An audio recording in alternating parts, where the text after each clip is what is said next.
I found out in the most unusual way. It happened at the start of our annual men's fishing weekend. The guys, Scott, Stan, Roger, and myself, Bob, go up to the lake for our 3-day fishing trip while our wives make it a girls' weekend. We've known each other for many years, and Roger and Mary were our closest friends.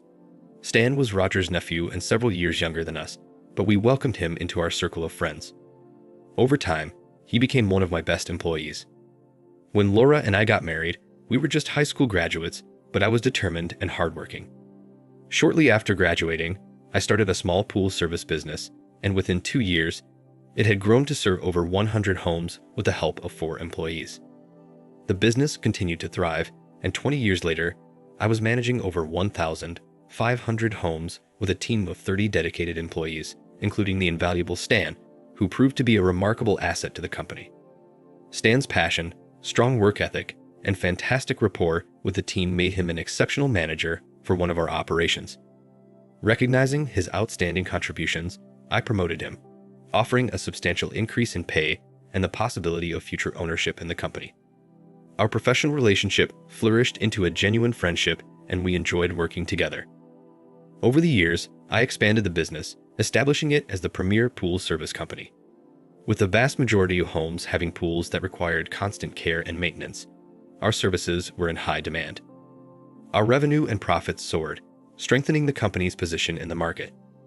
As the business grew, the importance of financial management became evident. I relied on Howard, a trusted and experienced family member who was a retired tax accountant with a wealth of knowledge in finance. Under his advice, I leveraged all the equity in my home to expand the business when mortgage rates were extremely low. Howard's wife, Beth, was a corporate attorney and suggested placing the company into a trust to protect the assets from liabilities and any potential lawsuits in the future. I followed her advice and became the sole trustee. He, along with his attorney spouse, played a significant role in our success, providing invaluable advice and recommendations that proved to be instrumental in the company's prosperity. On the day we were supposed to leave for our vacation, Laura and her crew of girl pals descended upon our fancy house for a weekend of pure indulgence. As they arrived, I received strict instructions not to disrupt their shenanigans. They were on a mission to have a blast without us husbands around, and boy did I happily oblige. I was more than ready to escape the clutches of girl talk and gossip for the weekend. A fishing trip sounded like paradise after slaving away for weeks running my growing company. The thought of reeling in some big catches and sipping the cold one with the boys was pure heaven. As I left the ladies to their wine-fueled afternoon of giggles and secrets, I couldn't help but think how lucky I was to have Laura and her gang of mischief makers in my life. Sure, they might drive us husbands crazy at times, but deep down, we knew they were the spice that added flavor to our otherwise ordinary days. I couldn't help but smile as I drove over to Roger's house, knowing that the weekend's adventures were just beginning. We had meticulously planned our trip to the lake, aiming to depart at 6 p.m. to reach our destination by 9 p.m. The 3-day excursion promised to be an exciting time, filled with fishing and camaraderie. As we gathered our gear and packed up the car, I suddenly realized that I had forgotten my special fishing lure, which I had been diligently working on in my workshop. For me, fishing was not just a hobby, it was a passion. I took great pride in crafting my fishing lures and tackle combinations, believing that the right equipment could make all the difference in a successful catch. This particular lure I had been working on for the past week held a special significance to me. It was a labor of love, a custom creation that was tailored to attract the biggest fish and bring me joy on the water. Knowing the impact of having the perfect lure, I couldn't think of going on the trip without it. So, I informed my fellow fishing buddies that I needed to retrieve my prized lure before we embarked on our adventure. I jumped in my car at around 5 p.m. and drove the 7+ minutes back to my house, parked behind all the women's cars and walked to the side door, and quietly made my way down to the workshop, not wanting to disturb the girls or get yelled at for coming home early. Trying to remain quiet, I made my way over to the bench and noticed that I could hear the women chatting. I remember laughing when I realized they were already drunk as they were giggling and having fun. They were sitting in the shade next to the tiki hut, which was at the side of my house. The workbench was just below the outside window and was close enough to hear their conversation. Now, I am not an eavesdropper and couldn't give a crap about their conversation. But when I heard my wife talking about me in bed, my attention perked up. I don't know why, but I thought that I should record this part of the conversation and tease her with it when I got back. So I turned on the recording application on my iPhone. The next few minutes ruined my fishing trip and turned my world upside down. Apparently, I just walked into the middle of a steamy gossip session.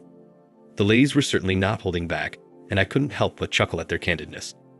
It seemed like they were discussing the not-so-private details of their love lives, and things were getting spicy. Laura, with her mischievous laugh, didn't shy away from dishing out the details about her relationship with her husband, me. I heard her tell the girls how great I was with my tongue, and that I never failed to bring her off and satisfy her after all these years. I couldn't help but think, you go Laura, brag about your stud hubby. She continued, But it's true what they say. After years of marriage, things might not be as wild as they once were, but hey, it happens to the best of us. But then, out of nowhere, one of the girls dropped the million-dollar question. Is that why you did it with Stan? My ears perked up as I leaned in, curious to see how Laura would respond to that bombshell. The girls were in full detective mode trying to piece together the puzzle of Laura's recent escapades. Laura continued, No, Bob and I have a good sex life, and he's always satisfied me in that way. I love him and would never intentionally have started anything with Stan. It kind of just happened. The girls chimed in. Come on, Laura. You cheated on Bob. You can't be that satisfied with your marriage. She responded, No, you don't understand. My love for Bob is everything. He's not just my man, he's my home, my rest, my heart, and my safe place. And yes, he satisfies me. I love him dearly. This stupid thing with Stan was just a big mistake. But you said Stan was a great lover, so we assume you had sex with him more than once. We don't get it. Tell us the whole story. She replied, Girls, anything I tell you has to stay here. The guys would kill Stan, and my husband would kick me to the curb if he found out. I would never hurt him that way. He's such a sweet man, but he would never understand. Do you promise to keep this just between us girls? I didn't hear anything, but I assumed they all nodded their heads in agreement. She continued, After Susan dumped Stan last month, he was distraught. He was completely shocked. He was about to ask her to marry him. That afternoon when I saw him at the restaurant, we sat together, and he opened up to me and told me the entire story. Girls, he cried. This big strong dude was crying, and my heart went out to him. I felt so bad for him, so I sat with him until he calmed down. He was so depressed and upset, I felt almost a motherly need to take care of him. One of the ladies interrupted, Yes, you're old enough to be his mother. Give us a break, Laura. You had a sexual need to take care of him, not a motherly need. She went, Well, as it turned out, you're right, but at the time, sex had not crossed my mind. Anyway, he walked me to my car and thanked me for being a good friend and letting him unburden his feelings. I just smiled and gave him a friendly kiss. That's when the spark started. Before I could move away from him, he pulled me close and gave me the sexiest kiss I can remember. It's been years since Bob kissed me like that, and that kiss turned my knees to jello. After we broke the kiss, and without saying a word, he took my hand and led me to his truck, which was parked several rows over, under a shaded tree. Don't ask me why I let him do this. It felt like I was spellbound. Anyway, we sat in the back of his truck and made out like high school sweethearts for the next few minutes. And that's when he told me he always found me so sexy and fantasized about being with me. I have to admit that I was overwhelmed and flush from his compliments. Roger's wife, Mary, spoke next. Wow, that's hot. We never realized you had that in you. Laura replied, Me neither. I never thought about doing anything like that before, but it just kind of happened. That's when Scott's wife, Emily, chimed in. I think all of us girls dream of doing that, but it never happens. Good for you. I'm so jealous. Tell us what happened next. Laura continued to explain that after she came to her senses and realized what she had done, she suddenly felt overcome with guilt, and she knew what she did was wrong and that I would never understand. So she had to make sure it never happened again, and that she told Stan this was a one-time thing, and they could never do anything like that again. So they both agreed it was just a moment of passion and would remain their secret forever. Mary then asked her how did she manage to end up in bed with Stan and turn her husband into a cuckold. Hearing that question turned me into a broken man. I was just humiliated and lost, but I wanted to get enough information as possible, so I managed to continue recording. Laura hesitated her answer, and in a somber voice, she said, No, please don't think that. Bob is not a cuckold. He'd never allow that to happen. I just made another stupid mistake. I really fucked up and should have known better. She then explained how Stan had called her to ask her to lunch, and that she had first declined, and told him that they really shouldn't be seen together. But then he said he was depressed and needed someone to talk to, and he felt she was the only one that understood what he was going through, and also offered to make them lunch if she came over to his house for just an hour, and that was how she made another colossal mistake by going to his house alone. Said when she got there, they sat and talked as they ate. After an hour of small talk, he told her how moved he was by their last time together. He was standing next to her as he was about to take their dishes to the sink and kissed her again. This time, it was one of those romantic panty-dropping kisses girls dream about.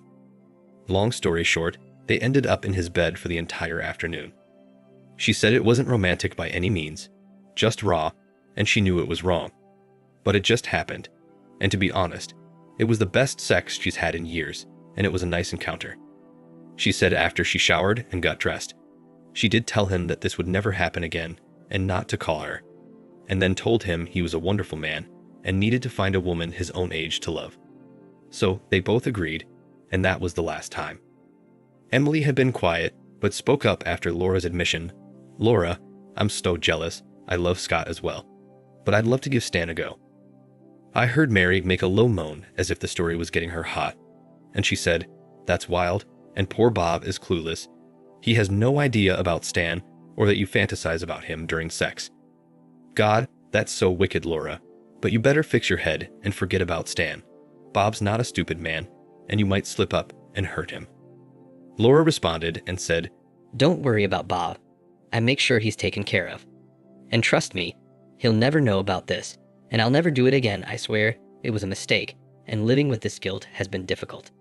To be honest, along with the wine, finally telling someone the entire story is helping me. I couldn't believe what I had just heard. The shock of Laura's confession had left me in a state of disbelief. I knew I had to leave, to distance myself from the situation, at least for now. So, I picked up my fishing lure, then made my way back to Roger's house. The guys were waiting for my return, oblivious to the turmoil raging inside me. Tears flowed as I drove. I needed time to process everything, to come to terms with the betrayal I had just discovered. I wasn't ready to face Laura to confront her about what I had learned. I wanted to stick with the original plan, going away for the weekend and seeking solace in a place where I could be alone with my thoughts. But fate seemed to have a cruel sense of humor as I realized I would be spending those days with Stan, the very person who had been involved in the heartbreaking affair. The prospect of being around him only added to my anguish. I didn't know what to expect, and the uncertainty weighed heavily on my mind. Would I be able to keep my emotions in check? Could I face him without strangling him or revealing the devastation I felt inside? At that moment, I felt alone, and I prayed that somehow someday I would find a way to mend my broken heart. When I arrived, Roger was outside loading up his Escalade. As I approached, he could tell there was something wrong, and that my eyes were glassy. I knew I was not ready to say anything, but when he asked what was wrong, I lied that I have a migraine coming on, and I just need to shut down for a while. He asked if I was sure, because I looked bad, but I told him I'm used to dealing with this, and that he should just let me sit in the front for the ride, and I'll shut my eyes, and I'm sure I'll be fine. He replied, Of course, no problem. Why don't you go inside and relax and we'll finish packing. We'll leave in about 30 minutes, and I'll come get you when we're ready. Sure enough, 30 minutes later, I was in the front seat and my buddy Roger took care of me. He took his wife's sleeping eye cover and a pair of his noise-canceling headphones and handed them to me as I sat in the passenger seat while Stan and Scott sat in the back. Along with the blindfold, the headphones put me in a dark place. My sensory perception was now limited to smell, touch, and taste, which allowed me to contemplate this unexpected situation. The guys understood my quietness and offered to help if I needed anything. I couldn't look at Stan. I just kept my eyes shut and thanked them for their understanding. For the next 3 hours, still in that dark place, I was able to sit in peace and contemplate the train wreck I had just witnessed. I thought back to all of our years together, how I worshipped Laura, and felt blessed when she gave me Michael and Katie, our wonderful children. I thought about all the good times we spent together as a family and how that might be over. Tears started, and I wiped them away before they became visible. For the first time I can remember, I was struggling and lost. I had no answers or ideas on what to do and must have fallen asleep because the last thing I remember is Roger shaking my shoulder, waking me up at the fishing cabin.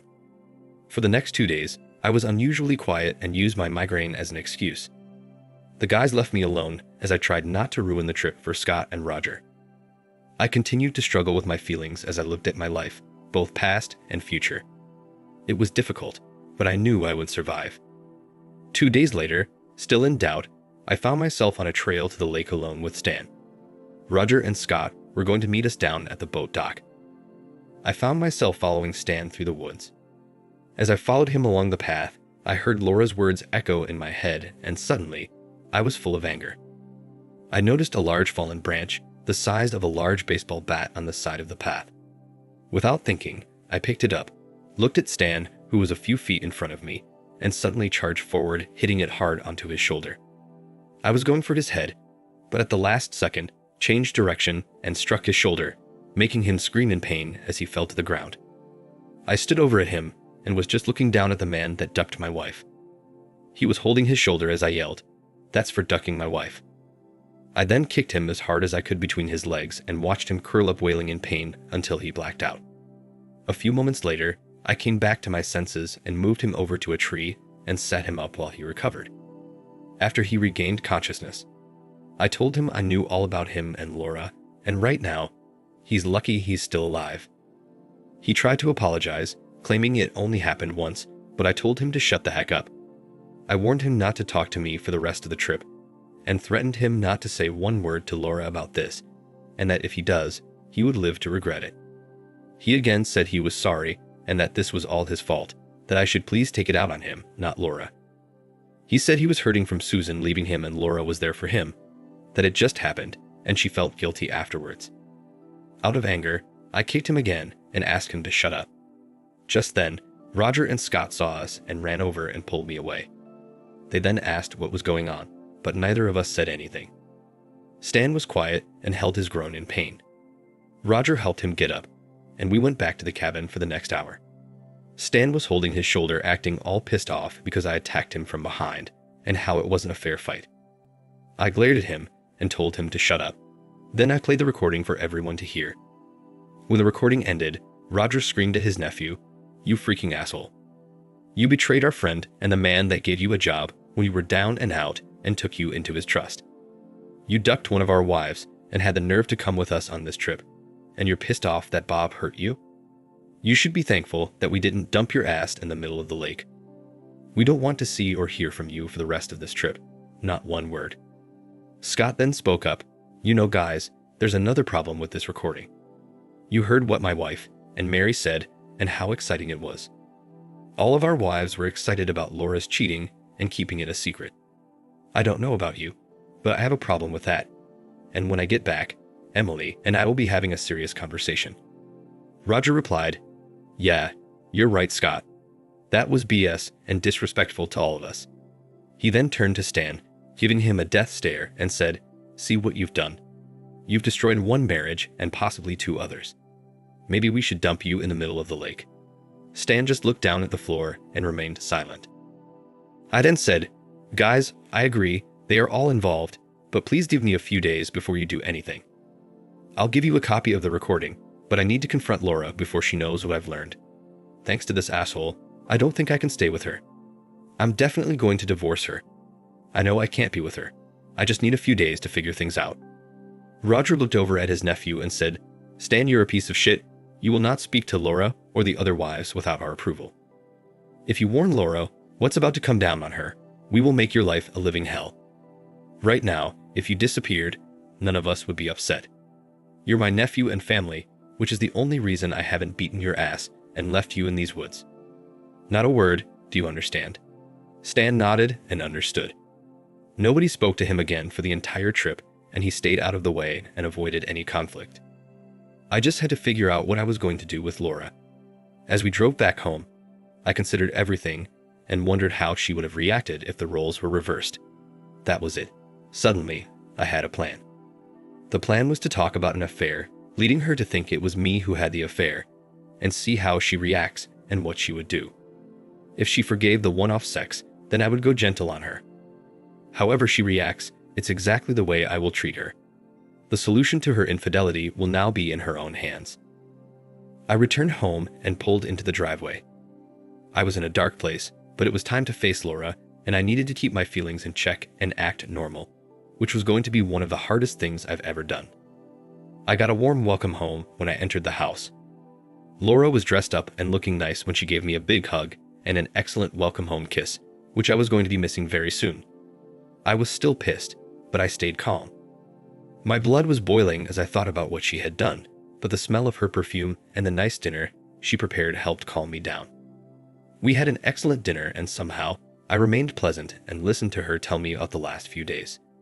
It was still relatively early when she took me up to the bedroom saying she missed me and needed some extra loving. Obviously, she was horny and wanted some intimacy. I smiled to myself knowing what was to come soon. Laura didn't waste time and tried to initiate intimacy, but I couldn't because all I could think of were her affair. As a result, I was unable to proceed. She looked up at me in shock. I could tell she felt hurt by my lack of excitement, so she asked what was wrong with me. It was showtime. I had my phone on the night table recording the audio so that there would not be any misunderstanding of my conversation.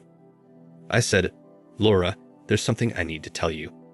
There's someone else, and I feel so bad that I just can't perform." She was shocked and looked up at me and asked, "What do you mean there's someone else?" I told her sorry, and that it's only been a couple of times, but the sex is so great, I just can't get it out of my head. Her Latin temper flared as I predicted. "You had sex with someone else, and you can't stop thinking of the sex." I said, "Well, to be honest, the orgasms were the best ever, and I can't get the thought of all those amazing orgasms out of my head, which is why I couldn't get hard." I phrased the words carefully, not implicating myself, but just repeating her own words from the recording. She was crying, obviously hurt by the thought of the betrayal. Was I being cruel and mean? Maybe, but in reality, I was the victim, not her. I let her continue. In an angry voice, she yelled, "Well, fuck you. You can just pack your shit and get out. I'm not going to stay married to a cheater.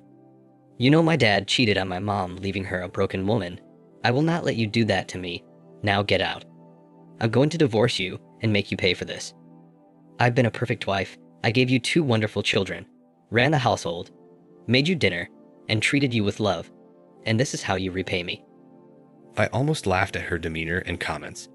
She's not going to enjoy this in a few minutes, that's for sure. "Laura, it was just sex. Come on, it was just a one-time thing. Are you sure you want a divorce over this?" She went, "What do you mean only sex? Are you kidding? I don't believe you, and how do I know if there aren't others? I can't trust you, and yes, I want a divorce, and you're going to pay dearly for this." I replied, "Wow, I didn't expect you to be so heartless and cruel. Like I said, there was no love, it was just sex and only those 2 times. Is this really what you want? Are you sure there's no forgiveness possible? Maybe we can go to counseling." I tried to give her a fighting chance, but she was in fact stacking the odds against herself, and she didn't even know it. She went, "No, we're done. I won't stay married to a cheater. Just pack some of your clothes and get out. Stay with Roger or get a hotel room. But I don't want to see you again. You'll hear from my attorney soon." I couldn't help myself as I smiled. She had no idea that she had just led herself to her own execution. With venom in her voice, she yelled, "Why do you have that smirk on your face?" I told her that she just made my decision a lot easier. She asked what I meant by that, but I told her to get dressed and come with me, that there's something I would like to show her. She was still pissed and seething, but reluctantly followed me down to my workshop. I had her stand next to the same window where I made the recording. I told her to stay there and not move until I returned. I went outside and synced the car's Bluetooth speaker with my iPhone, then returned to the workshop.